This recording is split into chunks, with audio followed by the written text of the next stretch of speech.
hope you're doing better, starting to move on and leaving memories of me behind.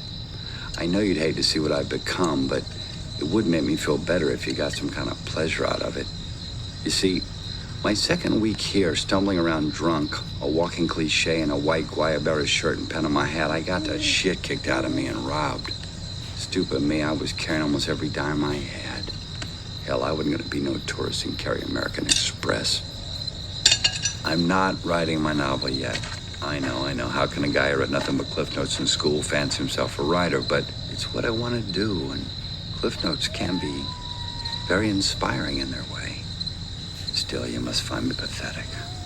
Or maybe not, because you'll never know what I've become.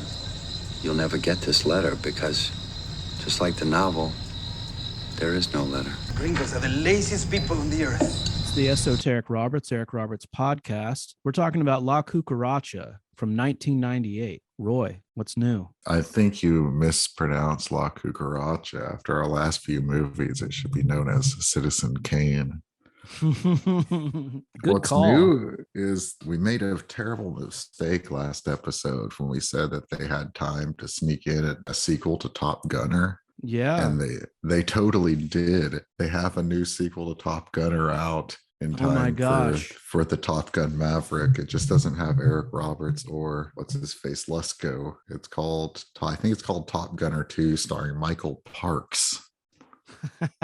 Will you watch it? Probably not. Do you know who Michael Parks is? Yeah, I'm familiar with the name. Is he the guy that played Darth Maul? Who is he? I don't know. Who's the guy that's in all the Tarantino movies? That's the older a guy named Michael Parks, but like he's been dead for years. Oh yeah, that guy is dead since 2017. Yeah. I don't know. I'm going to investigate Top Gunner Danger Zone. Maybe it doesn't say Michael Parks and it stars a guy named Michael Broderick. It's called Danger Zone? Yes.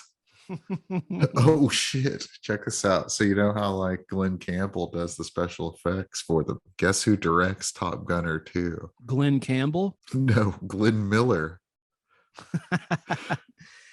The musical Glens finally coming together. Yes. I love it. So La Cucaracha, sartorial keywords, white Guayabera shirt and Panama hat. Sartorial keyword, red tinted glasses.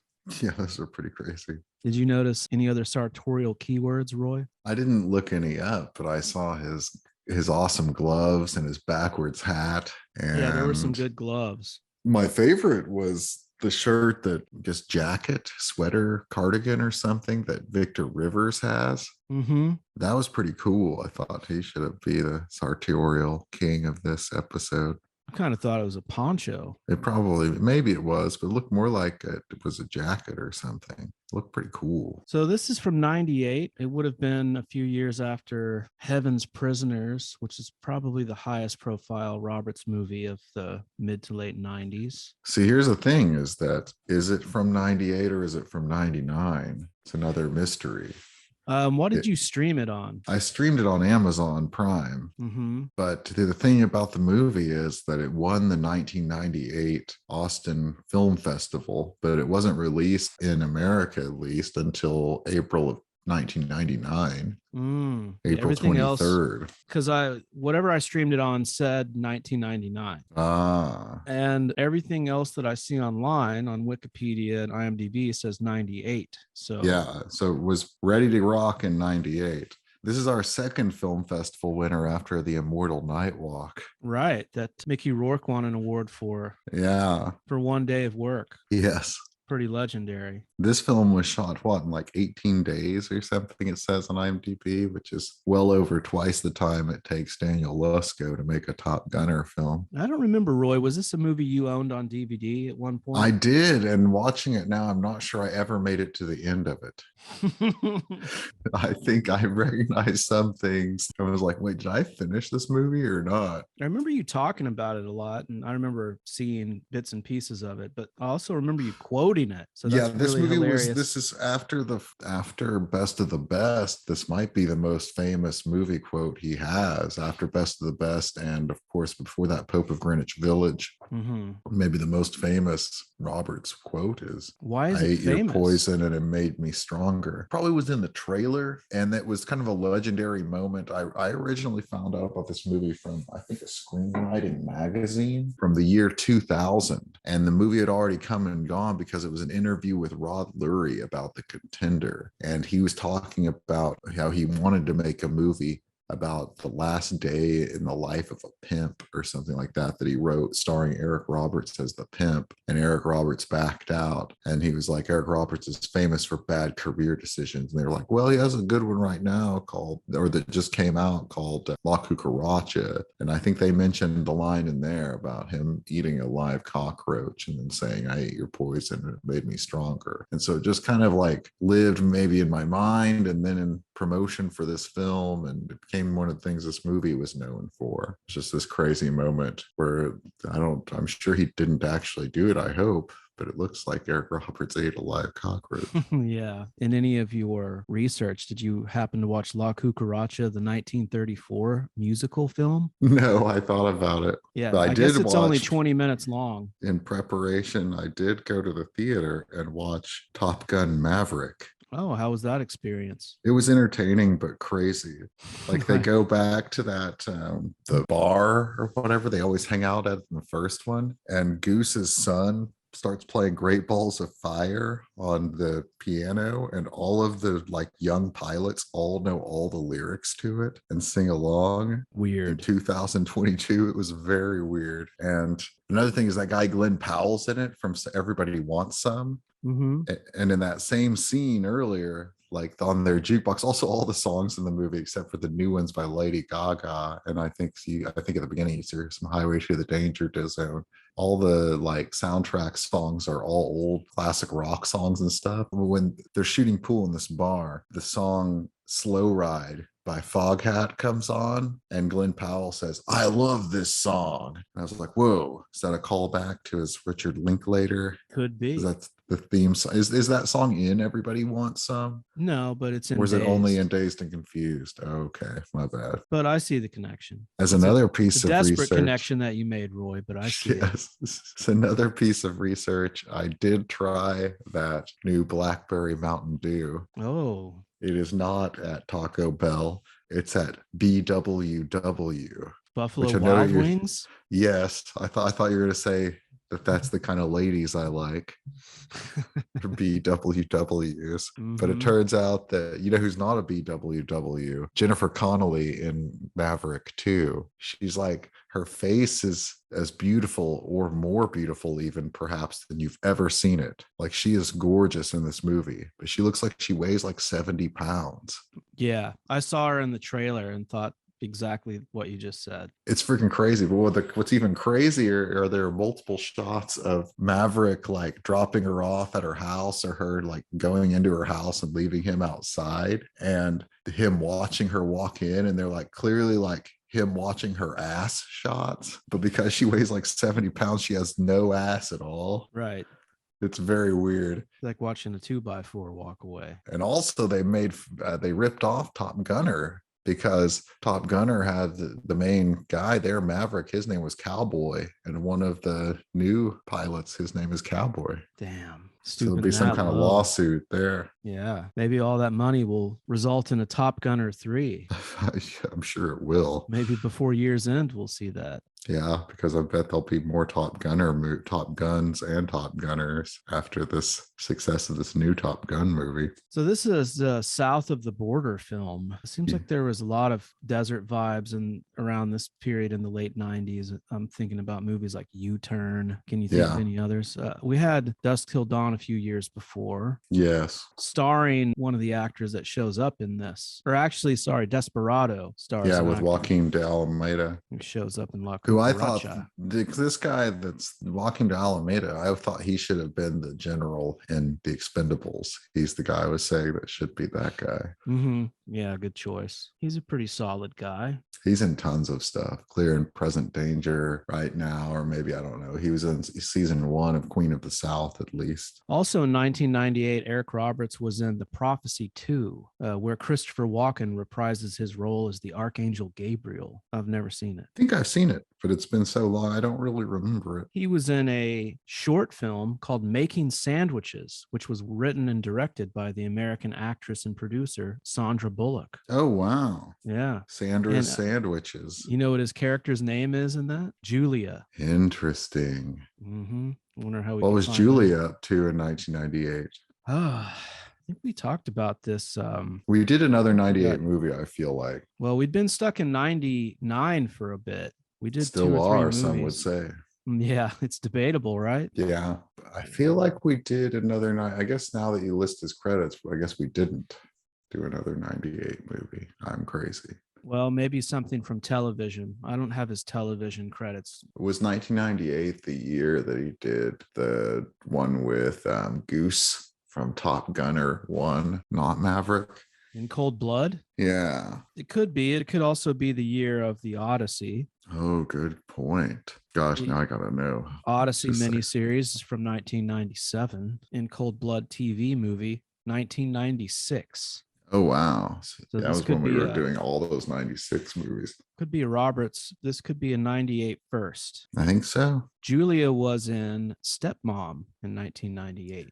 I saw that at the theater. With Susan Sarandon. And Ed Harris? Mm-hmm. It's a film that was directed by Chris Columbus. Oh, wow. Yeah. So this is a movie starring Roberts. He's the main character. If only Chris Columbus could have discovered the cure for cancer instead of America, Susan Sarandon's character would be alive today. I would have chosen that for him to discover that. Rather than where we live in Baja, California. Yeah.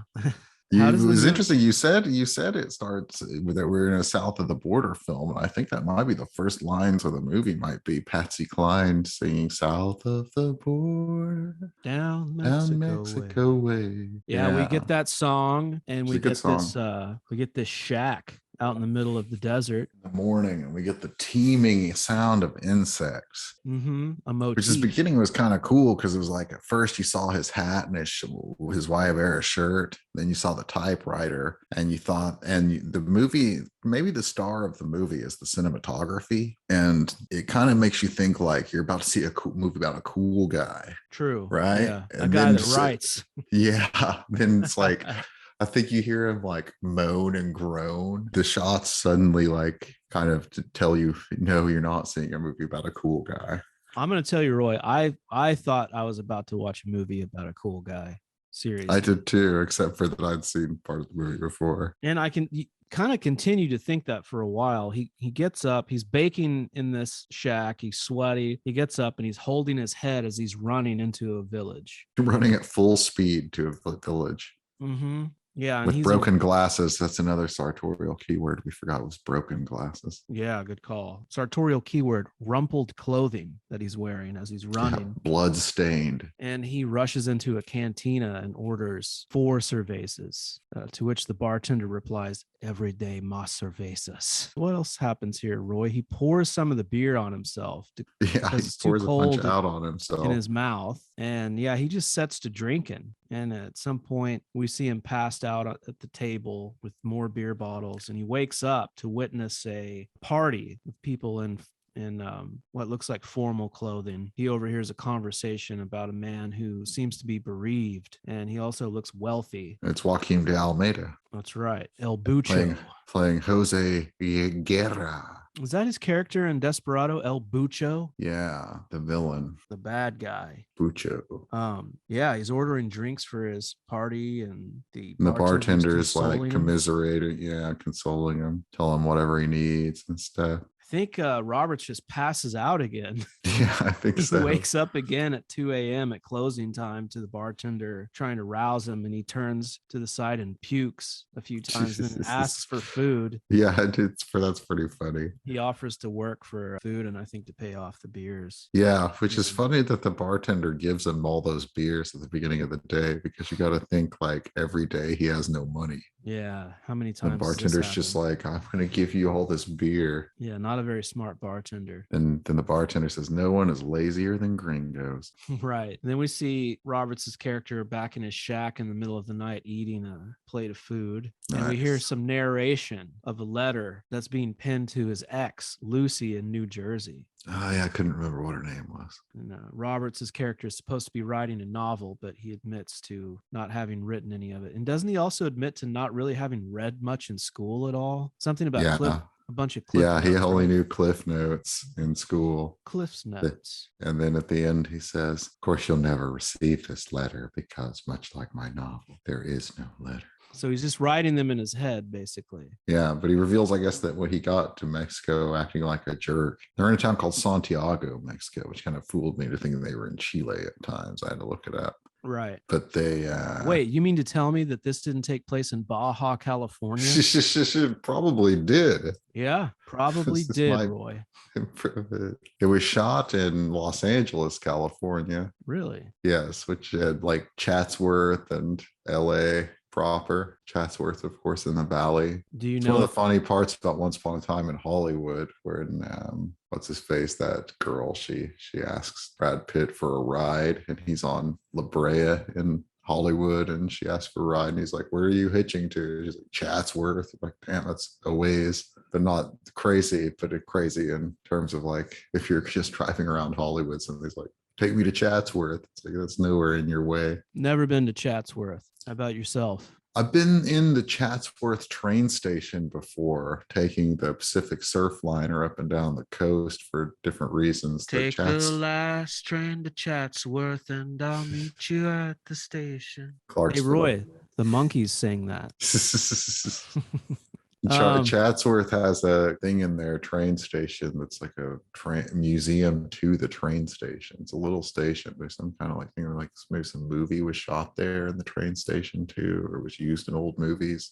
Of course, Chatsworth is where the Spawn Ranch is, also in Once Upon a Time in Hollywood. Another movie from this period that La Cucaracha reminded me of was Leaving Las Vegas. And I thought, huge drunkard. And that was a very successful movie. And so maybe the movie got made based off the popularity of that. Just to get it's like a drunk and a hitman movie combined. Yeah, I was also thinking about Bring Me the Head of Alfredo Garcia a lot when I was watching this, which is a classic sweaty, disheveled Warren Oates, Sam Peckinpah, South of the Border movie. For sure. So another day begins for our unnamed Eric Roberts character, where he's running back to the bar. But this time... back to Top Gun 2 Maverick. Yeah. You remember it stars this guy, Tom Cruise, and he was supposed to be the Brad Pitt part in Once Upon a Time in Hollywood. Right. And if you watch that movie and think of that, you can think of all kinds of ways it might be even funnier than it already is, with like Tom Cruise fighting Bruce Lee, or Tom Cruise being a handyman doing parkour to fix somebody's cable. Parkouring up that fence. Yeah, it would be really funny to have an extra layer of just sort of like weird irony or something. I really just want to see Tom Cruise beat up a bunch of women.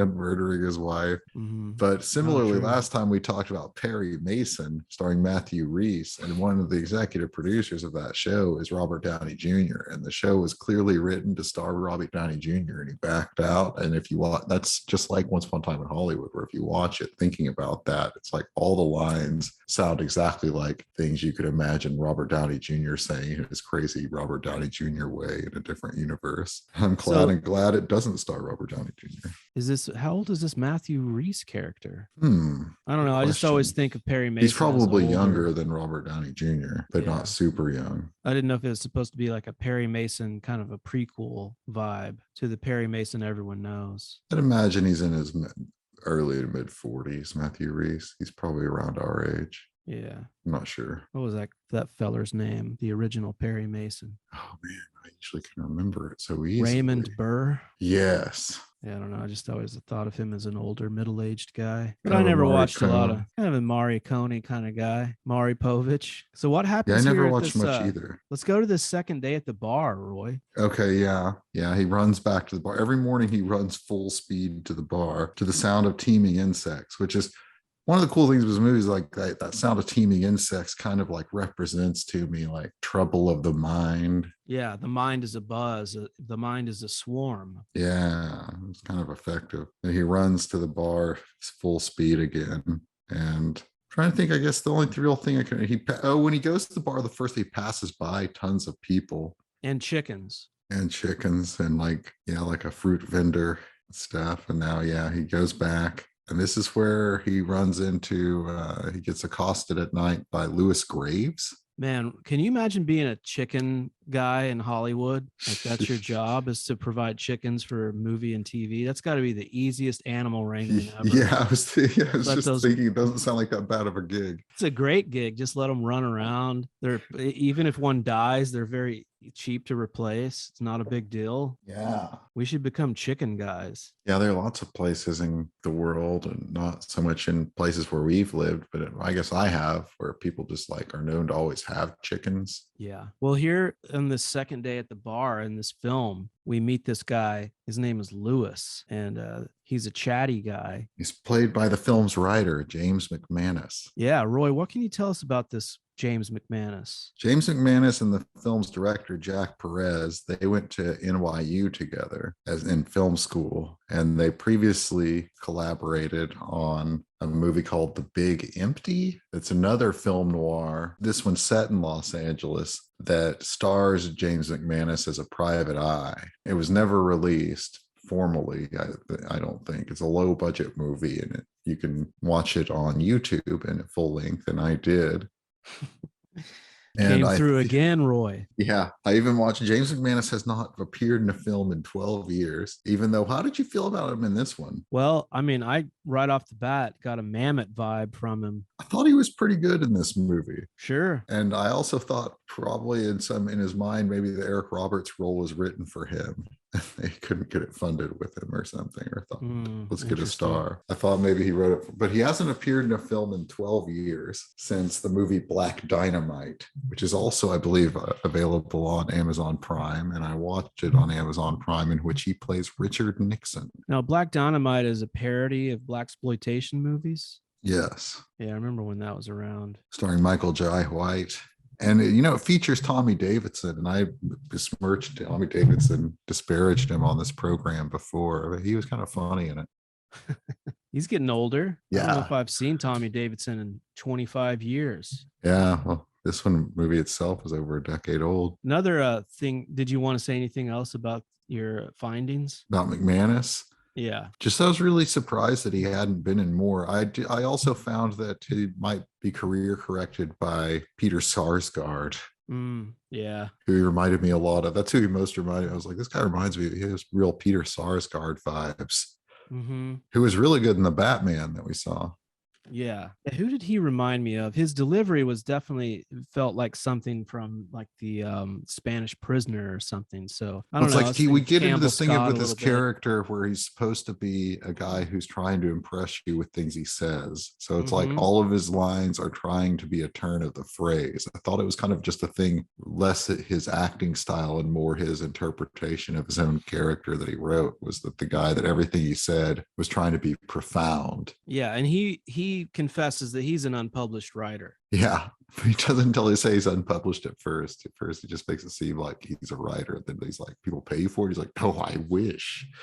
Okay, yeah, that's right. Yeah, that's a twist. Yeah. Yeah, and here we learn Robert's character's name is Walter Poole. Walter White. No. Louis Graves. Louis and Walter. And Louis buys him some food. This food was pretty weird looking. Did it look like sweet potato? I didn't pay attention enough. I don't remember.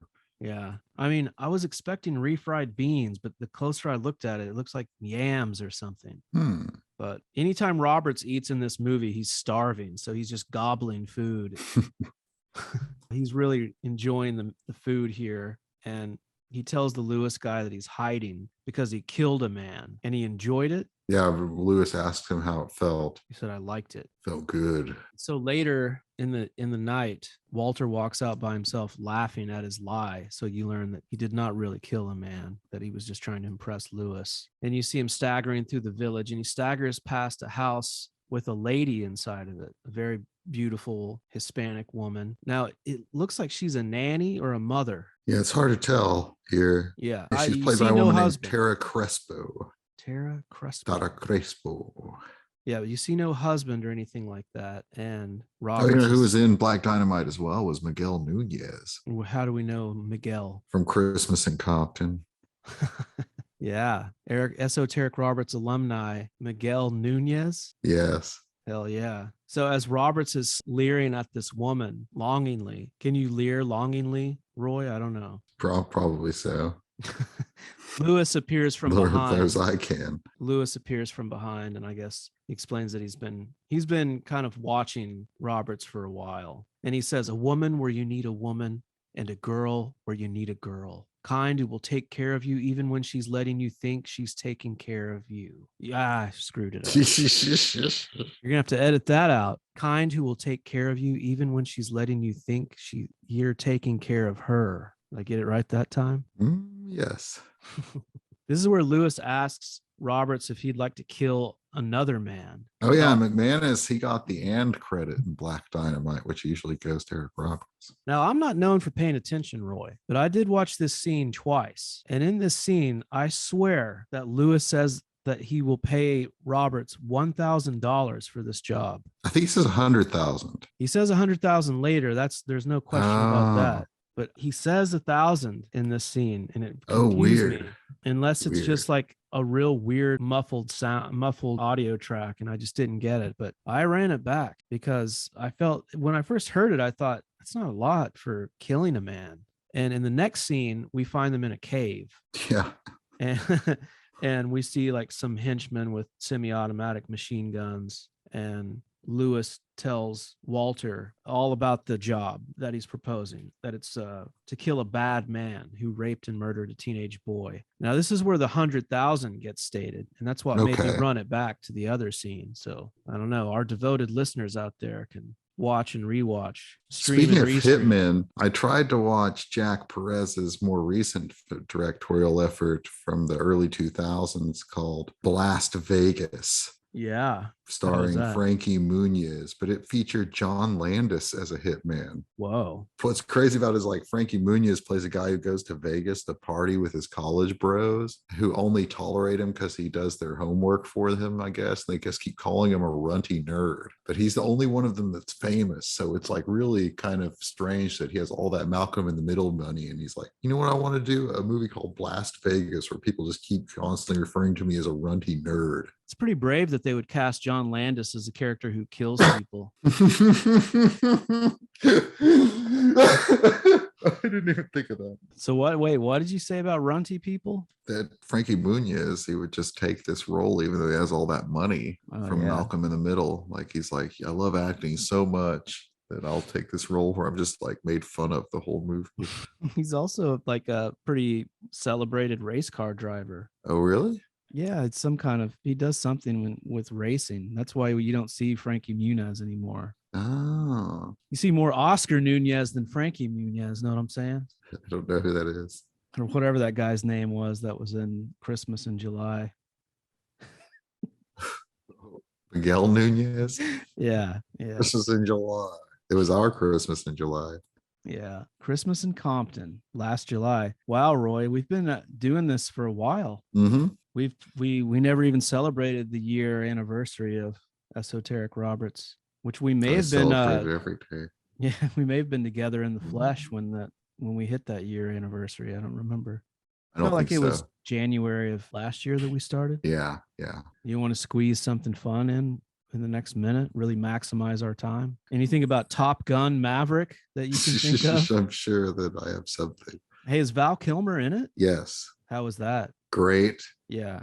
Sad? I don't want to, I kind of want to avoid spoilers since the movie's so new. I have another, to me, funny thing about the movie, if we really want to get into Top Gun or Top Gun 2 spoilers. Okay, yes, Iceman's appearance is kind of meant to be moving. I found it just more cool that he was in it when so few of people from the first one are. But here's another spoiler. Okay, so Maverick lives at the end. You better speed it up. Then he gets the girl, and all this promotion talked about how he learned to fly a supersonic jet or whatever.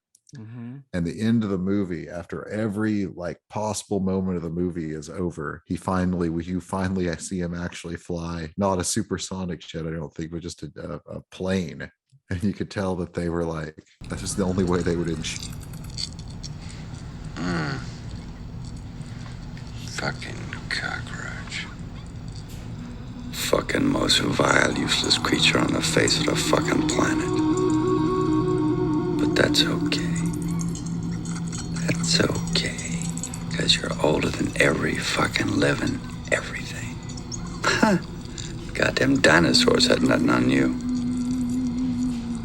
You're so harmless too, but still. People hate you and stomp on you. But we're not exactly the same, me and you. Because you got legs. Lots of them. But what are they good for but a lifetime of crawling? Fuck. Who needs legs? Who needs them? I got hands, I got arms, I got eyes, and finally, I got a goddamn raison blech. Fuck, I know. I got it. My faith, my religion. Garrus.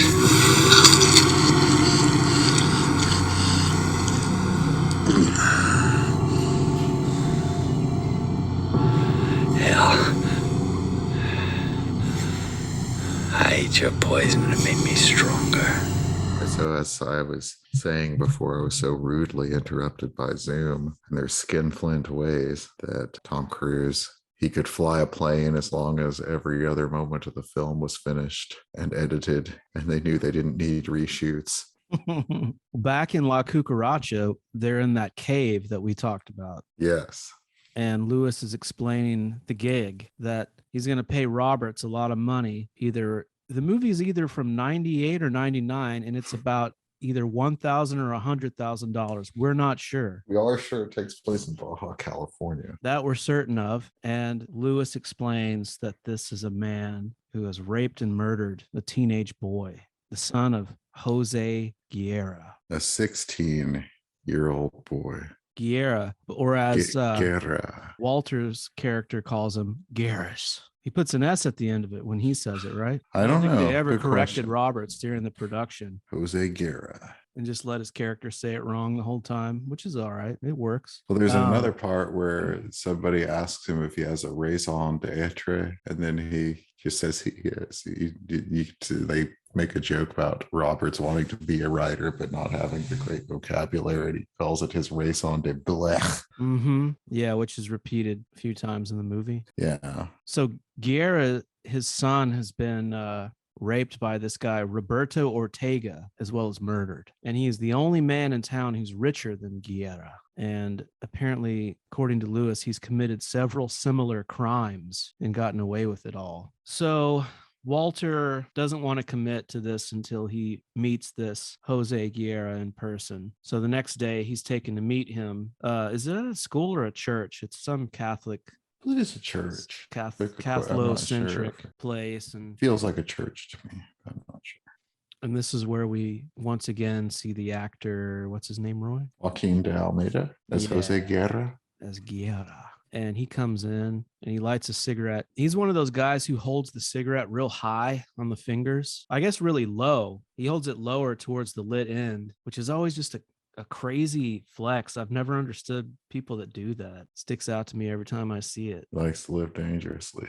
He likes to hold it near the end. I don't know why. Yeah, and they talk about killing. This is kind of like a job interview. Guerra wants to know if Walter's a good enough mercenary. Psychologically, he's kind of feeling him out. Yeah, this is a really like writery scene where De Almeida has a lot of dialogue, like very people talking. It reminded me of what you were saying about French films where people say what they think or something, but it's very like think out loud. No real hitman interview would be like this kind of thing. Well, the whole movie is where he starts off very theatrical and very dreamlike. Yeah, it's not really a realistic film that we're trying to be in this movie. This scene especially plays into that with the way that Almeida talks to Roberts, talking about he starts off saying they're not so different, that Almeida wears clothes, say that he puts a lot of stock in what people wear, and Roberts's clothes like go out of their way to say he doesn't put stock in what people wear. And that makes them the same because they're both kind of like liars who put too much thought into clothes. It's kind of cool. Then he tests him with this thing about whether he's impenetrable or has nothing to penetrate after Roberts tells him he can't penetrate him. Yeah, he says you should have said that instead of that, you should have said you are impenetrable. Yeah, because Roberts says there's nothing to penetrate. And he says, that was your first mistake. You should have said you were impenetrable, because a good hitman would have nothing to penetrate, but he would take offense at being thought of that way. And so you would have said you're impenetrable, even though there was nothing to penetrate. But by saying that there was nothing to penetrate, you show that you're a person of some kind of depth and understanding, which is entirely wrong for a mercenary. You know what kind of guys talk like that in real life? Guys that hold the cigarettes way too low on the fingers. So Guerra tells him that he's sorry. It's a shame that it's not going to work out, which implies that Walter is basically going to be killed for knowing this information, that a murder is going to take place. What else happens, Roy? Roberts realizes that he's going to be killed for knowing it. So he starts to make his case. He's like, oh, geez, I'm going to have to beg for my life, aren't I? Yeah, and he says something like, I'm the perfect guy for the job. My own survival instinct guarantees it. Yeah, he's like, I have to kill him now so that I don't get killed. So I'll do the job. So this offends Guerra even more, and he commands Roberts to get down on his hands and knees like a cucaracha. Like Gringo Cucaracha. Gringo Cucaracha. The scene basically ends with Guerra is going to let him do it. He's going to give him a shot. He has no faith in him or respect for him, but he's going to let him do it, which raises a flag, Roy. Did it raise a flag for you? I don't know. I was kind of like already, I think that especially the first time I saw this movie years ago, like realizing this might not be the movie I wanted it to be, but I was still kind of had some kind of hope. But all of the dialogue with Almeida and when I was younger, I didn't really like this actor Joaquin de Almeida. I kind of would get disappointed as soon as I saw him in a movie. I just think there's a long tradition of like intimidating south of the border criminal guys. But really, what you find out too in this movie is why is he wealthy? Is he a crime boss? It never really specifies. I guess it doesn't say. Certainly has armed henchmen. He has henchmen. That's true. Yeah. The only employees I think we ever see of him are henchmen. Yeah. It just doesn't really ever get into the other stuff. And maybe, who knows, maybe that's legal down there. If you have enough money, you can have guys. Probably legal here. But he's just misusing them to get revenge for his son's rape and death. Oh, yeah. In this next scene, Lewis is giving Walter more of the rundown, where this Ortega guy lives. He explains that he lives there all alone. And I think he also says that it's strange. Doesn't he comment? The gun. I believe he comments on that. He's like, all alone, which is weird. Something like that. No henchman at all. I have a note here about this Americana kind of slide guitar score that we have in this film, which we've had in a couple Eric Roberts movies now. What are some other ones? What's The Fugitive? Yeah, The Fugitive Among Us is one that has that crazy music. And it seems like the Alec Baldwin one that for some reason I can never remember the title. The Heaven's Prisoners. Prisoners has that same kind of weird music. I don't know. I just noticed it. That was a common kind of like indie or lower budget movie or made for TV movie or straight to video. Oh yeah. I mean, we heard this slide guitar music everywhere. And Ry Cooder himself, the king of slide guitar, would do a lot of scores also. In the 90s? I mean, I know in the 80s. Yeah, into the 90s too. I know he did the score for, Last Man Standing. I guess more in the 80s, but all I can think of is Paris, Texas, but Paris, Texas has a very La Cucaracha kind of soundtrack. He did several Walter Hills. Okay. So very quickly, Walter Hill himself, Walter Poole goes to Ortega's property, breaks in there pretty easily. First, there's the part where Louis Graves gives Walter Poole the pistol, and he immediately drunkenly fumbling drops it. And he's like, Walter, you can't do that. He's like, I know, I'm sorry. Yeah, the apologetic thing he does is really funny. I gotta say, Roy, I really like Roberts in this movie. The character is not what we wanted. We didn't get the cool guy that we were promised in that opening scene. No, it did feel like when he talked to Joaquin de Almeida, his teeth were very white for how filthy he should be. Yeah. And I don't know if I kind of felt like Roberts was a little miscast, but sometimes his take on the character was interesting. Like some of the things I like him as a pathetic guy. He does pathetic really well. You know who I would have cast in the role? Stephen Baldwin. I can see that, actually. That way we could have had double McManus action. What did he go on to do after the last? James McManus and the Usual Suspects character McManus. That's Baldwin's character's name? Yes. Was that really his biggest movie? I don't even remember what he did after The Usual Suspects. After Usual Suspects, he parlayed that into being the lead in the movie Fled, which flopped. Oh yeah, him and what, Lawrence Fishburne or someone? Yeah, and Salma Hayek, like right on the heels of Desperado. He's a big time Christian guy now. Yeah. See him on the 700 Club and whatnot. His daughter is a big deal, right? Haley Baldwin. She an actress? She's a model. Nice. So this scene here where Poole meets Ortega, not very suspenseful. He gets in there very easily. Ortega's out on his patio sitting around a fire. I almost thought Ortega was blind. No, he actually sits by a fire alone.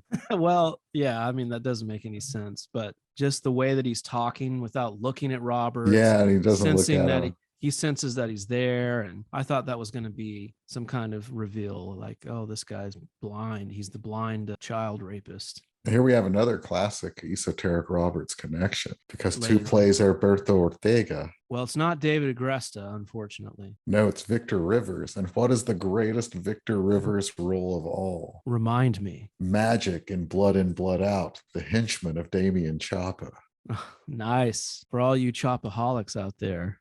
Yeah, I love Victor Rivers, basically because of Blood In, Blood Out. I also remember seeing him at the theater, maybe right after I'd seen Blood In, Blood Out on cable. I went and saw the movie Distinguished Gentleman, starring Eddie Murphy. Eddie Murphy, and he was in it. And I was like, oh shit, it's the magic from Blood In, Blood Out. Roy, could you imagine Damien Chapa as Roberts' character in La Cucaracha? Ooh, that's a rough one. Hey, I think Roberts is probably better for this. It would be kind of a funny idea if we had a Damien Chapa podcast. Oh, did you think that? Yeah. Yeah.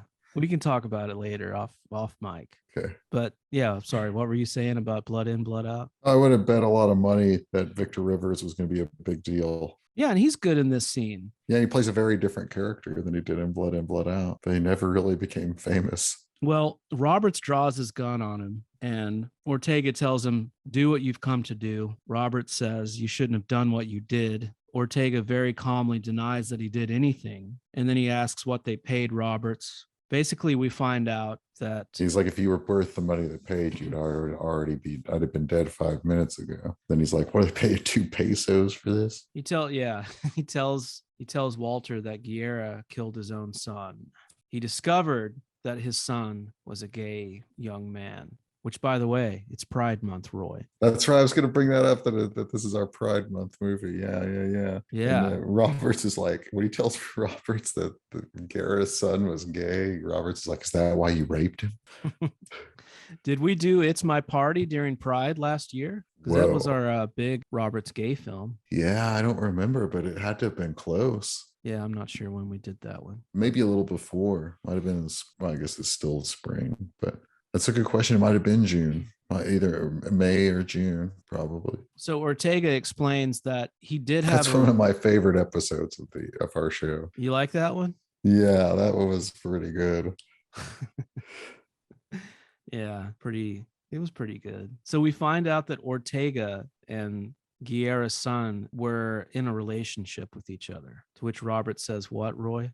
He was 16 years old. Yeah. And the Victor Rivers is like, yeah, but if he was a 16-year-old girl, you and all your friends would be slapping me on the back. Right. I was thinking, wow, is that true? Well, I thought about that. And I thought, what if Roy himself told me today that he had just slept with a 16-year-old girl and I was with you in person? I think I would slap you on the back. I wrote the same thing on my notes, that I would slap you on the back whether you got with a 16-year-old girl or a 16-year-old boy.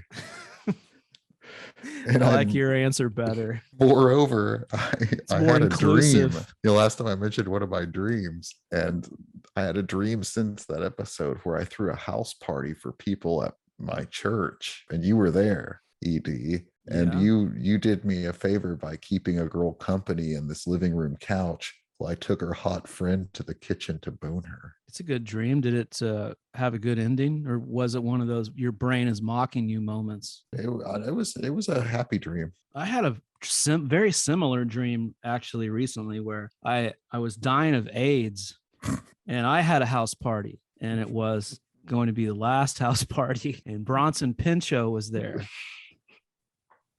We really need to find out when that It's My Party episode aired. Margaret Cho. I want to know how sensitive we were. I'll find out quickly. Jack Perez, he started out as he was played the bouncer in the first Missing in Action. Mm-hmm.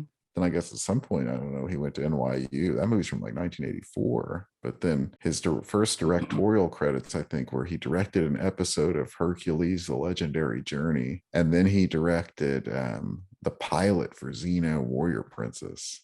Who are we talking about? The director of this, Jack Perez. Okay. Oh, we just missed Pride Month by a week. It's My Party was released on May 24th, 2021. Yeah, I'm looking at it too. And I guess really, when you think about it, Roy, the 596 views that it received probably took place during the Pride Month of June 2021.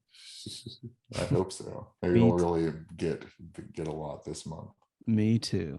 So back in the film, Ortega says he was looking for something other than empty indulgence, but never found it. And then there's all this raison d'etre discussion. Oh, he's the one that brings it up for what I think, just because of the way he talks in general. I thought it was that Lewis McManus guy, but yeah, you're right. And this is where Roberts can't pronounce it, which is weird. He can't pronounce, or he doesn't know what it means either. So he doesn't know what reason to be is. But then he writes after that, he confesses to having read Graham Greene, Ernest Hemingway. Who else? They also mention Malcolm Lowry. Yeah. I mean, I guess you could read those guys and not know what it means, but that's kind of or just know who they are or have heard of them in school or something. Yeah, I don't know. That seems like a classic writing blunder by James McManus to me. During the book discussion, Ortega is like, my father knew Graham Greene or hung out with him. And Eric Roberts like really he gets excited. Lights up. No Graham Greene. Oh man, he did. And this is enough to distract him. He played cards with them here. He played cards here. We talked. Yeah, this is enough to kind of make him let his guard down. Ortega disarms Walter very fast and points the gun at Roberts. Yeah. He tells like, Roberts I did not know Graham Greene. Yeah. He tells Roberts to turn around, and then this might be the first scene that Roberts cries in the film. Oh yeah, I thought I was thinking about this, that it had been our first time in a while we'd had some emoting Roberts. Yeah, this is kind of for comic effect. Maybe since Star 80. The crying? Yeah, like there are a few times in this he emotes pretty crazily in this, but we haven't in episodes we've done, not in his career, but when was the last time we had him have a role like this where he does a lot of emoting? Well, if you look at the trivia page on Top Gunner, Eric Roberts did cry a lot, but it was on set in between takes. Yeah, it's true. We haven't had him emoting in some episodes. So Ortega tells him to turn around, and then what happens? Ortega kills himself. He shoots his own self dead. Walter takes off running. He takes the gun, right? Yeah, I think so. I think we see the gun in his hand back. Yeah, we do, because he's back at the cave. Lewis shows up, but Walter's kind of deeper in the cave, and he tells him to keep their distance and drop the cash off. Well, this reminds me, when we saw, and this was one of the times where we see Lewis's car. Yeah. And it's like, I don't know what kind of car it is. I don't think it was supposed to be that nice of a car. But 90s cars are so ugly that when you watch movies now that take place in the 90s or like early 2000s, and you see like even nice cars, you assume they're crappy. Does that happen to you? In movies? Yeah, where you're like, oh, all these cars are hideous in those 90s movies. I mean, to me, all cars of a certain type are pretty interchangeable. To me, I'd seen something recently that was a 90s period piece, and they were showing like a Jeep Cherokee from that period. I really like the SUVs from the 90s. I like the way those things look. I mean, the Jeeps had a cool, like, not so hideous look to them. But yeah, just normal old cars are pretty forgettable. Louis Wayne drives some kind of sedan here. His last name's Wayne? Oh, no, my bad. Louis Wayne is that guy that paints the cats. Louis Graves. So Walter, he looks through the money, sees that it's the amount, they pay him off, and he thinks that they leave, and then someone sneaks up on him and grabs him. Yeah, he's grabbed up and they're gonna kill him. And then Lewis reappears, and what does he explain? That the guy Victor Rivers played, Herberto Ortega, was really famous or something. He's really well known. Whether they make it look like a suicide or whatever, people are going to ask questions. And Roberts keeps trying to be like, it was a suicide. They've got his mouth covered and they don't care anyway. Yeah. And so easier and more cost effective than paying Roberts would be to kill Roberts. And Wayne, rather Graves, explains that the money that was going to be paid to Roberts is allegedly going to be paid to fund a hospital wing. Yeah, because Lewis also earlier in the movie talks about how Guerra had a big church built, a cathedral built in the town. Yeah, and also when later on there's reference to the priest being in Guerra's pocket. Mm-hmm. Yeah. So they're going to have to kill him. And Lewis, he's like, I wrote an epigram for this occasion. And we get some more writerly James McManus bullshit. This was my favorite Roberts line reading. I thought this was really good when he reacts to it. What's he say? He sells him this thing. He's like, first, Graves says this thing where he's like, this is my first time to kill, and more significantly, your first time to die. But I wrote this epigram for this occasion. And it's like, you can no longer hit bottom when there's nothing beneath you. Mm-hmm. And he's like, do you get it? And Robert says, yeah, it's stupid. That's right. Yeah. Probably my favorite part of the movie, maybe. And then he tries to run. He's kind of like whining as he's trying to run. He turns around and then he gets shot twice in the back by Lewis and collapses.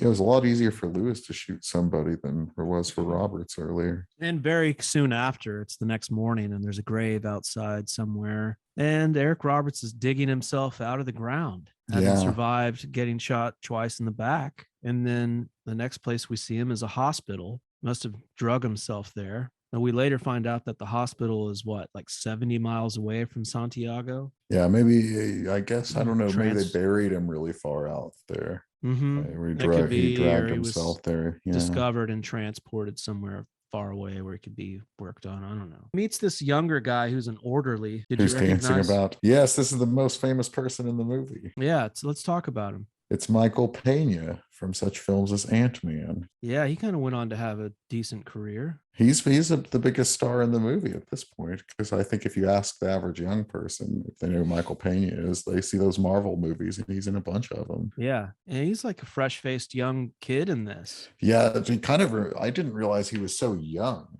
Like, it's like, I don't know how old Michael Pena is, but he looked like he was a 16-year-old in this. Michael Pena, born in 1976. So he's older than us. Wow. So he's kind of well, I don't want to disclose how old we are. Yeah, he's I guess, he's known for not being the most sizable fella. Roy, so I'd like our audience really to think we're older than younger.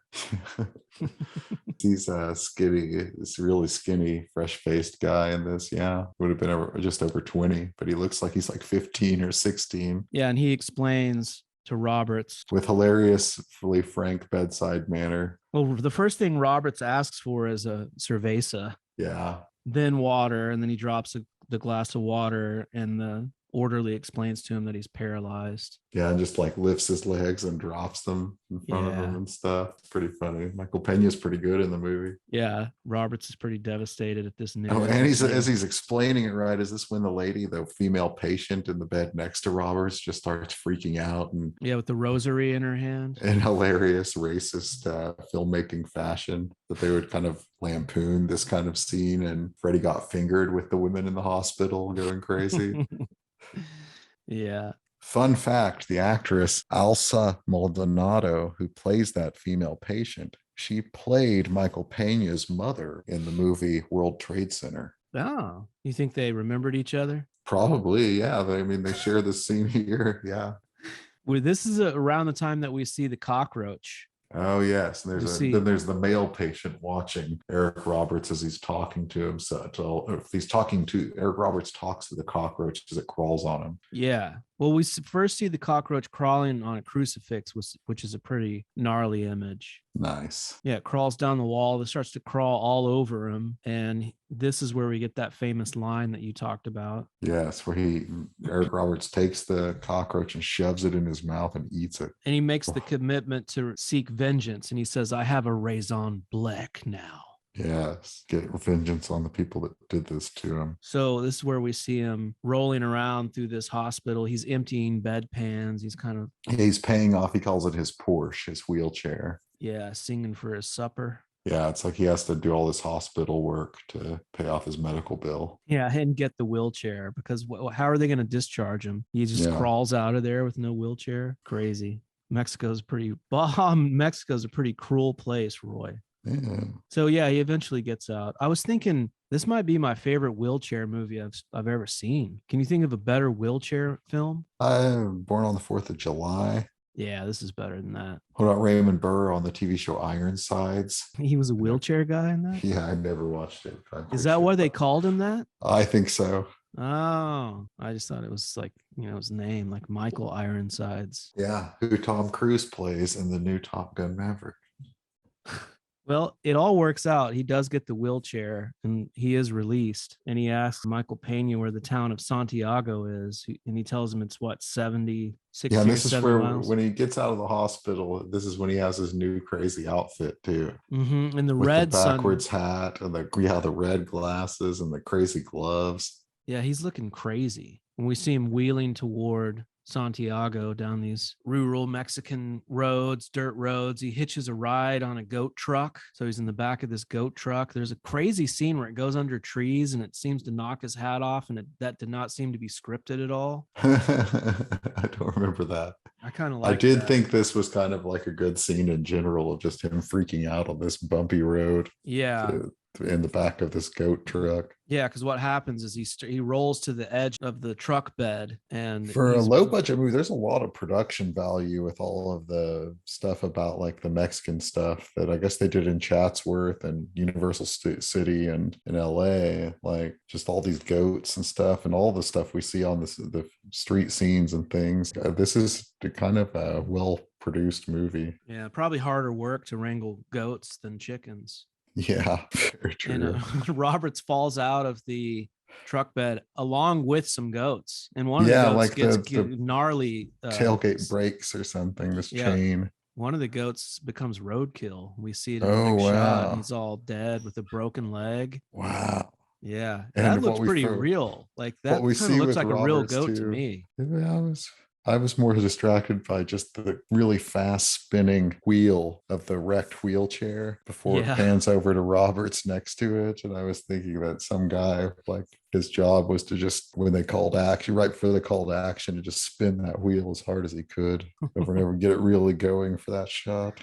Another great wheelchair movie also from 1998 is Babe Pig in the City, which features a dog in a wheelchair. Oh yeah. We had that roommate that really didn't like to see the fake cruelty to animals in that movie. That really bothered him when that dog fell out of the wheelchair. But there's a great shot in that movie with the spinning wheel, which since we're going off on tangents, I saw the speaking of George Miller, I saw that trailer too. Yeah, the Genie movie. I want to see that. Looks pretty wild. I want to see that movie. Yeah, new George Miller coming out. 3,000 Years of Longing. First film since Mad Max Fury Road, and what, almost 10 years ago? 2013? Mad Max Maverick. Nah, it's more like 2015. Maverick Max. Was it 2015? Yeah. Yeah. All right. So he's on the side of the road with a dead goat. Someone picks him up in a convertible, and it's nighttime now, and he's being driven into Santiago, and they're having a festival. Oh yeah. What kind of festival is this? Is this I would guess it's supposed to be like the Day of the Dead or something, but maybe not. Yeah, I really don't know. Fireworks and masks. Yeah, and that's important because Roberts grabs a reveler's mask and disguises himself. Because he sees McManus in the distance with his wife and kid. McManus is married and has a kid or something in the movie. Yeah, his and is wearing some very baggy like pants. Yeah, that was confusing, right? Yeah, all the pretty Mexican girls all look the same to me, Roy. Yeah, like the lady that was his wife did remind me of, like, I think it's because we don't get to know yet in the movie. We don't ever really get to know this wife character, but we really only saw the woman that Eric Roberts is in love with in that one scene. So you kind of feel like, and we see the wife from afar here, so you kind of feel like McManus is married to the lady that Eric Roberts had a crush on now. Yeah, it was confusing. I really try to resist talking about movies as, what I would have done if I would have made them. But if I would have made La Cucaracha, I would have given Lewis a BBW wife to really distinguish between BWW. the pretty girl that Walter likes. But yeah, he's in a mask and he's disguised. And what's that? What about his awesome shirt? He has this like red Guayabera shirt that seems really heavy, like it was a cold day in Mexico or something. Yeah, the Guayaberas in this movie are all long sleeve. Yeah, this was like a long sleeve, kind of heavy looking, baggy red one that he had with white tooling. Yeah, thicker fabric. I wonder if McManus requested a pretty wife, because I remember in because he wrote the movie and he had some kind of pull, because he also in what's the movie The Big Empty, there's a part where he gets a prostitute, and the prostitute is like really hot and naked for no reason in the movie. Like they have a shot of her. His thing is that he makes her like cover her head with a bag and get in doggy style or something. Whoa. Yeah, and you just kind of see her after the fact. And I was like, part of this feels gratuitous. Like maybe there's like, that'd be kind of hot to do one day. Roberts has the mask on. Lewis comes up and sees him in the wheelchair and thinks that he's a pathetic homeless guy, and he gives him some money. The next thing we see is Walter rolls past and sees the beautiful lady once again. Yo, trabajar en la oficina y música. My English is good. You see, I used to work in this office where I had a cubicle. That's like part of the office. And they used to pump in this music, and that's like, what's that like? It's like elevator music, comprende? That's like where they take a good song or a bad song and they make it worse. Anyway, I never complained because it was all part of the job, But I wanted more, so I thought, well, maybe a hobby, like every other idiot who's bored with his life. So I tried the internet, hoping to meet more people. But the only person on the internet with anything interesting to say was this fat girl from Iceland. I mean, I don't know if she was fat. She didn't say she was fat, but when I asked her what she looked like, she wouldn't tell me. And in Iceland, it's cold. They eat and drink a lot. Anyway, I wanted real human contact here, not just some computer screen spewing out EMFs. That's electromagnetic fields. And like I said, I'm on the computer all day, so I can't concentrate enough to read, and I hate fucking TV, except for the Discovery Channel. Anyway, what I wanted to do was write. So I thought, well, I'll do the drudge work by day, and I'll write by night, like Kafka. And like I said, I'm on the computer all day, so my fingers hurt, and I became exhausted. And, to be honest, I never wrote a word except the claims reports. And the job, it just wore me out. So I tried vitamins, I took garlic pills, and I worked out for about a week. And then, of course, there was Lucy. She worked in the office with me, and we were engaged, and she was very nice. And I guess I loved her. I tried to explain to her I was in hell, and I know she tried to understand, but then one day I actually heard her humming along with the music some beautiful butchered Beatles tune, and I realized she actually liked it. And that's when I knew I had to go. And I don't mean just like get out of town or change jobs or break off a relationship or go back to school or get therapy, but I mean I had to get the fuck out. Because, you know, deep down inside myself, I thought, if I was gonna be miserable, it'd have to be on my own terms, by myself. But even that, even that. What a crybaby. Briefly, I saw a video of Roy, which is a good seg into the talking about the Eric Roberts body challenge. How's it been going for you? Well, you remember last week I had lost a pound. I was down to 197. Well, I weighed myself today, and I am at 202 pounds. Doing great, Roy. Those could be muscle yourself? Pounds. You don't know that. Yeah, I do. Well, I think fortunately I do know that. More exciting, I think, than talking about that body challenge. I like to talk about what I ate during watching the films. So can we assume you're doing great? I'm doing okay. I did go swimming the other day, and that's a good workout for you. That is a good workout.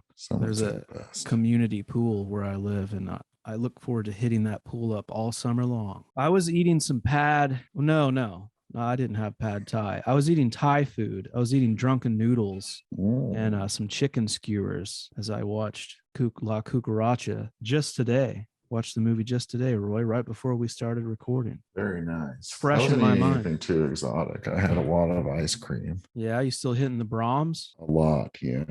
I missed that place. The Brahms. Pump the Brahms. Where were we? I was busy spoiling every moment of Top Gun and 2 Maverick. And I was loving every moment of it. One thing in that movie is that, so, you're asking if Val Kilmer's in it. He A, gets the and credit, but B, throughout the movie, before he shows up, he and Maverick text each other on the phone. They have a text thread going. And so we just see text from Ice, and eventually one says, "I need to see you in person." And Maverick goes and visits Iceman, and Iceman is like Stephen Hawking and just types things to him. So he just continues to text him. He tells him he needed to see him in person. Wild. Also, one thing we missed last time on Top Gunner is a thing they did take from Top Gun that I didn't remember, and I didn't make it to the end of the original Top Gun, so I didn't even notice. But I did this time is the thing at the end where we saw all the pictures of the people in the movie. Yeah. That was the end credits of the original Top Gun, and the new one had that. Oh, I didn't remember that. Yeah, so that's a thing they took from Top Gun. I've been listening to Take My Breath Away a lot. Nice. Yeah. He said it was Marauder who won the Oscar. Marauder and Berlin. Marauder and the guy that wrote the lyrics, I think, technically get the Oscar. I think this Oscar goes to the songwriters. It's like always Diane Warren's nominated when Aerosmith sings "Don't Want to Miss a Thing" or whatever. Yeah. I wonder if there's just a purely Marauder version out there, because I always just knew the band Berlin. New wave band Berlin formed in Los Angeles in 1978. Wow. Yeah, with such Germanic names as Terry Nunn, John Crawford, David Diamond, Dave Schultz. Yeah, nobody seems very German. Schultz. They just really like Berlin. I don't know. So back to the story of La Cucaracha. Walter is back in Santiago to seek revenge. So he spotted Louis. We see him, is it a hotel, an inn of some kind? We see him arguing with an innkeeper or a landlord. Oh yeah, we see him arguing with an innkeeper, this hotel owner lady, because he wants a room on the 3rd floor of the hotel so he can see things, but because of his wheelchair and all the noise and hassle, she wants him to take a ground floor thing, and they get in a big match. This lady that plays the hotel proprietor, she's on multiple episodes. She has a recurring character on the show 911 that currently airs. It's just called 911? I believe so. And the 911 show, it films in Hollywood. It's like about a Hollywood 911. And we're filming by my apartment at this famous club called the Warwick. It's like one of the big clubs. And you may remember this from previous episodes. I love the show Bosch. Which also films around Hollywood a lot. And I thought that the Bosch spin-off program, Bosch Legacy, was the one filming at Warwick. And I got excited and I asked. And I was really disappointed when they told me that it was the show 911. You know, recently I was talking about 911 with somebody. When would you say the 911 phone service began? What year would you guess? 1990? 1968. Oh, wow. Thanks a lot, LBJ. Well, you know that the guy that played the fruit vendor, he played a prominent, in this movie, La Cucaracha, he played a prominent role in several or 3 or 4 episodes of the final season of Bosch. And then, welcome back to the Bosch podcast. And then the guy that stars in Top Gunner 2, Michael Broderick, he's in one episode of the new Bosch spinoff, Bosch Legacy, which has been renewed for a second season. This is why we pay you $100,000 per episode of Esoteric Roberts, Roy, because you bring the connections. And we love connections out there. Here's another strange connection. I don't have anything. Wait, do we I was going to ask you a question. Where he kills? He already killed, what's his face, right? He's getting ready to. Okay, my bad. Was Cucaracha up for any, besides the film festival award, was Roberts up for any acting awards? I don't think so. Yeah. Maybe the Austin Film Festival didn't have an award for it. I was thinking when I was watching this the first time for this, like that after the last several things we've watched weren't very good. This movie I found more mediocre, but like it was so refreshing to be back in a movie that was actually trying in some way to be good. More than the others, it felt like. And so I felt like I probably somebody in that Austin Film Festival encountering all these like super crappy movies, and all of a sudden here comes along La Cucaracha, and you're like, yes, give it the award. Yeah, we've been in a bit of an onion patch the last few episodes here. When I do a quick search on La Cucaracha and the Independent Spirit Awards, what happens is absolutely nothing. Yeah, you know what? I don't see anything here. You know, another thing about this movie was that production design was also pretty good. Was by someone named Reiko Kobayashi. And yeah, so I think saw about that. It, with the connections, this movie reunites McManus and Kobayashi, 2 prominent characters from The Usual Suspects. Connections. And do you know? Can you guess what Jack Perez directed? An episode of Bosch? No, a documentary called Unusual Suspects, Deadly Intent. Did you watch this? No, but I believe it's available on something right now, but I didn't watch it. Famously, Jack Perez, like he ended up, here's another connection. We just did an asylum picture, our 3rd asylum picture. He did a famous asylum picture, at least famous for its trailer, called Mega Shark versus like Super Octopus or something versus I ran across that. Yeah, and it's like, I guess its trailer went super viral back in the day. I watched the trailer. You can watch versus Mega Shark versus Giant Octopus, which has spawned multiple asylum sequels of the Mega Shark fighting against things. So Walter gets set up in this 3rd floor room and he fixes up his wheelchair. We get this weird scene of him ramming his head into the wall, and there's a painting of a Toro. People are making like some kind of noises on the other wall side of the thing, sex or something, and he gets so fed up with their noises he decides to make his own by ramming, using his wheelchair like he's a charging bull. Yeah. He says, Toro, motherfucker. So he's spying on Guerra and Lewis. And one night in an alleyway, he has his head down on his wheelchair and he catches Lewis walking by. He asks him for some alms. He's pulls the begging routine again, and he catches Lewis off guard and pulls him to the ground, revealing himself to him, and then stabs him to death with a broken bottle. Yeah, first he breaks the bottle when he sees him coming. That's right. Then we see Lewis's crying wife as they're carrying his body. Men are carrying part out of his Lewis's white belly body. is exposed. What'd you think about that? I think it's not the most dignified. Yeah, I got some sun the other day. That's why I bring that up. Out by the pool, Roy. Very nice. I have a bit of a white belly myself. I'm trying to reduce that in multiple Whiteness ways. of the belly. Yeah. I guess it's better than being yellow bellied. Like our character, Walter Poole, in the film La Cucaracha. I'm just looking at my white belly right now and thinking, it suddenly occurs to me that I have terrible BO, right? I smell like a zoo pachyderm cage. So the next day, still bloody, Walter rolls himself outside of the town to a pond. Yeah. And he throws himself into the water. But eyes of diarrhea. This is where I realized, Roy, that Eric Roberts' character is like a cockroach himself. He cannot be killed. Yeah, that's the thing. He does not drown. He awakens in a bed in a nice, large home. And who does he see but the beautiful lady? Yeah, and this sort of like blurry repetition thing they do, this montage of like her going by his blurred spinning vision several times. That was kind of cool. Her name is Lourdes. Lourdes, how do you say it? It's Madonna's daughter's name. Lourdes.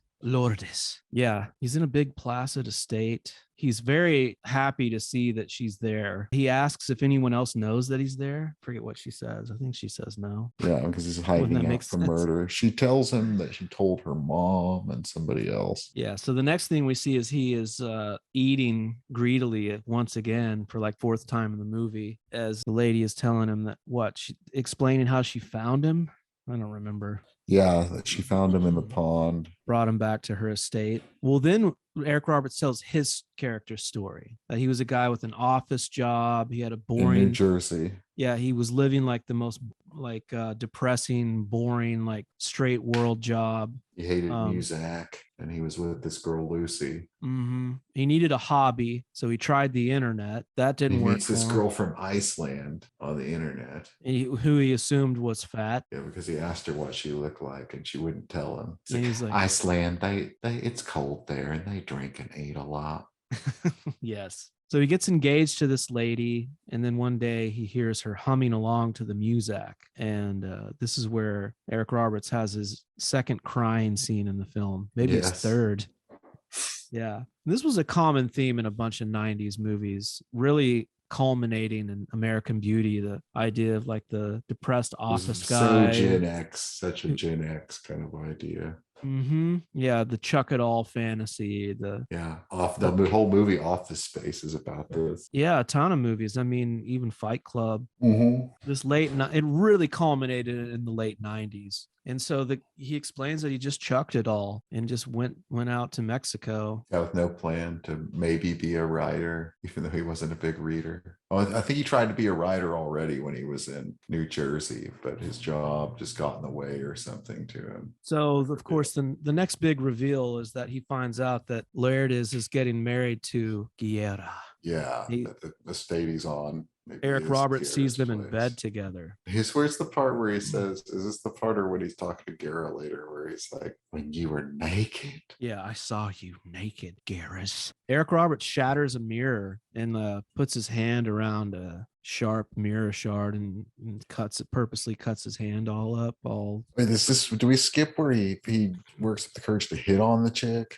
Lourdes. How does he do that? I don't remember. He's like starts like as he tells her I think it's in this scene, it's just really long, where he tells her all about himself, and he's like talks about how he's been watching her even before he was in the wheelchair. Yeah. And she gets like creeped out. Then he's like, they have this moment of connection, he feels like, and he hits on her and she's just totally not into it. And he's like, you can't talk to me this way. And he's like, you're marrying this guy for his money. And she's like, I would never do that. Look, you can stay here. And this is before he knows it's the guy. Yeah, I think it's before he knows it's Guerra. Okay. That's what I was thinking. Yeah, like, is that, yeah.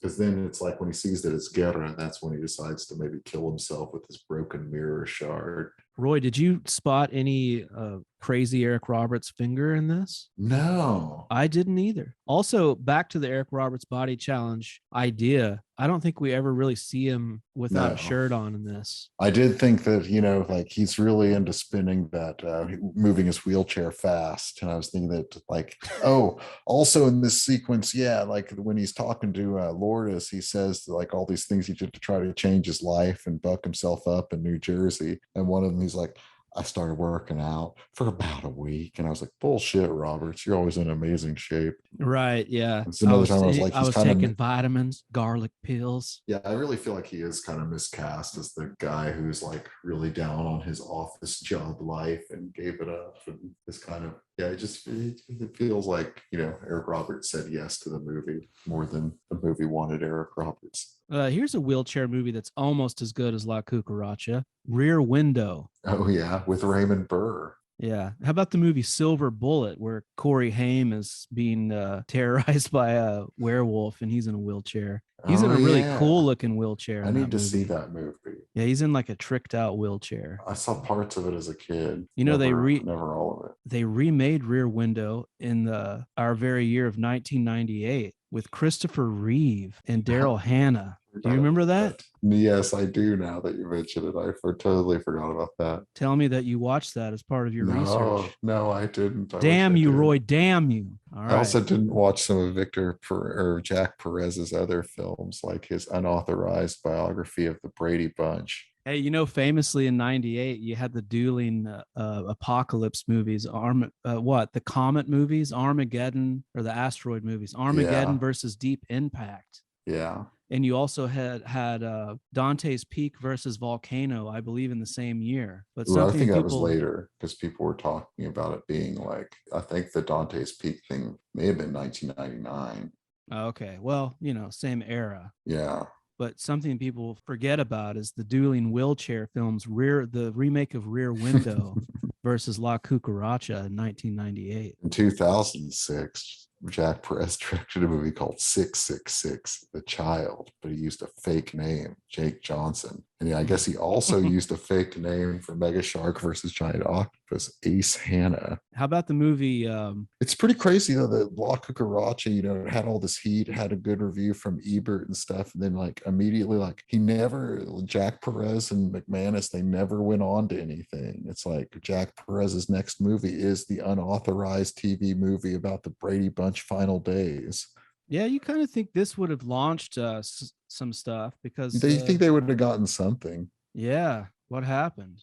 I don't know. Then his next one is unauthorized, the Mary Kay Letourneau story, the real true story of Mary Kay Letourneau, who became infamous in February 1997 when it was learned that she had a sexual affair with a 13-year-old boy in the class she taught. Hey, here's a great then he did Wild Things too after that. I did see that. Not the movie. I just saw the credit on IMDb. How about Avatar? There's a good wheelchair movie. Oh yeah, which was wheeling in that. The trailer for Mega Shark versus Giant Octopus was famous for having more hits on YouTube than the Avatar trailer. The OG Avatar? Yeah. All right, let's get back to the plot here. So once Walter finds out that Lourdes is getting married to Garrus, he shatters that mirror and he approaches Guerra at night and brings him down. There's a lot of him like grabbing people and bringing them down from the wheelchair in this. He holds the mirror shard up to his throat and he threatens to cut his eye out. This is a nice long play-like writery scene. Yeah, we get another thing. We're walking to Amado says they're not that different from each other again in this scene. Yeah.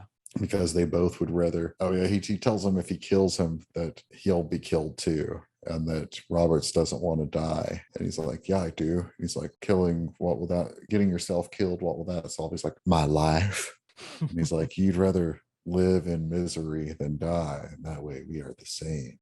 Guerra keeps telling him if he lets him go, then he'll let him live or whatever. And Roberts makes Guerra call Lourdes over. Yeah, Guerra has been feeling guilt about killing his son and all of his misdeeds and has kind of been looking for some way to confess, but he didn't trust confessing to the priest because he kind of owns the priest. And then in spite of the fact that that the priest is in his pocket for all the money contributed to the church, he still doesn't trust the priest with his secrets. Mm-hmm. So he didn't confess to him even though he was wanted to, and now he's been like wanting to confess to Lourdes, but he can't bring himself to. That's a big element of Ozark. There's this cartel lord who's very scary, and he's almost he reminds me a lot of this guy that plays Guerra. Just the like I said, the trope of the brooding, scary cartel boss guy, but he has a priest that lives on his compound. But this guy in Ozark has no problem always confessing to this priest, who he's basically holding hostage. I don't remember if the priest might even be his brother. I don't remember that part. But was the guy who played the priest ever plot keyword Bosch? Priest held hostage by cartel boss. Say that again, Bosch. Yes. Good Who plays the priest on the show? What's the priest's name on the show? On Ozark? Yeah. Priest? Padre? Yes. Padre. Classic. Guerra confesses to the lady, and he tells her that he killed his son, and he also tells her that he had Walter shot on his orders. Damn. And so she tells Walter to let Guerra go, and he does. And what does she do, Roy? She takes him back. Yeah, she immediately forgives him. She forgives him, and the henchmen show up and they point their guns at Roberts. But what happens? Garrett tells the henchmen to leave him alone. Yeah, and Roberts wants him to kill him. Yes, and this is a very strange, feverish thing here, where the next thing we see is it's morning or it's daytime. He's been sitting out there on this patio balcony all night, and now it's like the heat of day, and he still has the mirror shard like pushed. Oh yeah. He's thinking about killing himself for hours out on this. But he can't do it, so he throws the shard. Looks at his wheelchair, rejoins with his wheelchair, and then we hear some narration to Lucy. Yeah, he's out on a country road in Mexico narrating, telling her maybe that he's coming back to America, that Guerra was right, that he wants to live more than he wants to die. And yeah, he says something about he's going to go and join his old war buddy on a shrimping boat. Yes, that's what happens. Yeah, and then the roll credits. No, first a car rolls up to pick him up hitchhiking, or comes and he puts his thumb out to catch the car, and the final shot of the movie is Eric Roberts giving this crazy thumbs up that freeze frames, and it's just his hand with the thumbs up for the hitchhiking. Yes, and that was probably like my second favorite part of the movie, to when he told the guy his epigram was stupid. I really thought that last shot was cool, because then like the mariachi music strikes up or something, like with that thumbs up all crazy. I was like, that's pretty kind of cool. Yeah, I dug it. Well, for the sake of stuff that I wanted to talk about, let's just say that La Cucaracha is a 1998 film. Okay. Well, I wanted to ask, do you think this movie would be made today? Or this is like maybe facade too, with all of its like artiness with random boobs? Like, are these the kind of movies that don't get made anymore, or are just one of them? I don't know. Yeah, I feel like they don't get made. They end up becoming like standalone episodes of Breaking Bad or Better Call Saul. It seems like this kind of vibe has been subsumed into like prestige TV shows. Yeah, I just don't know, this kind of indie about a hitman noir gone wrong in Mexico kind of thing. Maybe it would. Yeah. I feel like on video thing, I don't know. This is a strange one. I know the one thing though, the ending would be different. There's no way, it being Pride Month in 2022, that she just takes him back after he kills his own gay son. Yeah. There's like 0% chance that happens in he's got to pay more for that. Yeah. After Matthew shepherding his own son. Did you notice one thing? Not that many funny credits in this movie, but the craft services were by Amazing Grays. What was the weird name you said? Ray something? Remember? It was somebody in the credits. Reiko Kobayashi. Yeah, I liked that one a lot. That was cool. That is a cool name. I'm wondering if that's a man or a lady. Isn't Reiko kind of a lady name in Japanese? This was also part of that great hitman movie boom of the 90s. Yes, Tarantino.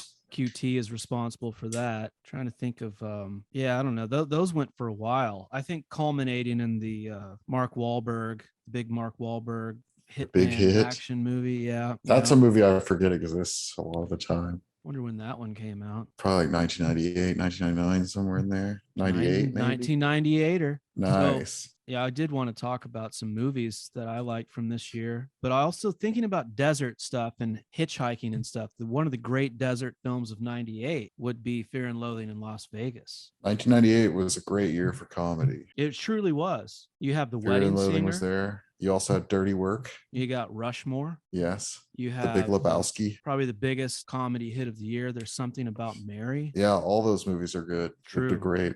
Yeah, those are all fantastic. It was a great year for dueling genre movies. You had the dueling World War II movies, Saving Private Ryan versus Thin Red Line. I remember seeing Thin Red Line with you in the theater. Yes, which I prefer to Saving Private Ryan, which I more just like that big action scene. It also had the dueling Robin Williams films, Patch Adams and What Dreams May Come. Two of the great Robin Williams films. Yeah. Buffalo 66. Meet Joe Black. Last Days of Disco. You Oh ever seen yeah, that one, Roy? yeah, I have. Yeah. What do you think about the That Whit definitely Stillman? has its moment. Oh, I like some of the Whit Stillman movies more than others. His most recent one, the Jane Austen one he did, that might be my favorite of his of all. I don't like Last Days of Disco as much as I like Barcelona. Barcelona and the newest one are my favorites, but Last Days of Disco was okay. Barcelona is probably my favorite. Hey, Truman Show in 1998. Half Baked. A favorite of ours, Henry Fool. Yes, Dark City, which we mentioned last time, is from '98. Wag Happiness. the Dog, another great comedy. A great comedy by Todd Solondz, Happiness. That's one of the ultimate one-timer movies. Also featuring a pedophile. Oh yeah. Great pedophile comedy alongside La Cucaracha. We have dual Barry Levinson films with Wag the Dog and Sphere, both with Dustin Hoffman. You had American History X, Prince of Egypt, which I believe starred Val Kilmer. Maybe not. Yeah, let's talk. There's a desert movie. Yeah, He Got Game, which I enjoy. I wanted to talk real fast. This movie kind of reminded me of an Aki Kaurismäki movie. This movie? Yeah. Oh, yeah, you're right. I thought you meant Greg or Rocky. There's something about the plot of this that's real. It's kind of oversimplified. Like, this was a very easy movie for old ED to just take notes on plot and not feel like I was missing out. Oh yeah, much. It was you're very right. linear and simple, and it reminded me of Kaurismäki with the hard luck characters. And his movies are more deadpan, much more dry than this, but yeah, it made me think. You're very correct in that there was very little plot. There's Is a movie. This the year that The Postman came out? Or was that before this? A great 1998 film, The Postman. Apt Pupil from the director of Usual Suspects came out. Croupier, that was a good movie. There's a movie called I Hired a Contract Killer, which is a Kaurismäki. Oh yeah. I may have seen that one. Starring famous new wave actor Jean-Pierre Léaud, and that is very much like La Cucaracha. There's like some there's just hitman hijinks. Speaking of the dueling movies, Without Limits about Steve Prefontaine came out in 1998. Did Prefontaine also come out in 1998, or was that a different year? I remember the dueling Prefontaine movies. I'm not sure. I only ever saw Without Limits, which I've seen like maybe 3 times over the years. Prefontaine, the Jared Leto Prefontaine came out in 97. Okay. And what year did you say Without Limits was? In 98? Yeah. Starring Matthew Lillard as Prefontaine? No, Matthew Lillard's in it. Yeah. Matthew Lillard is in it. That's Roscoe Devine.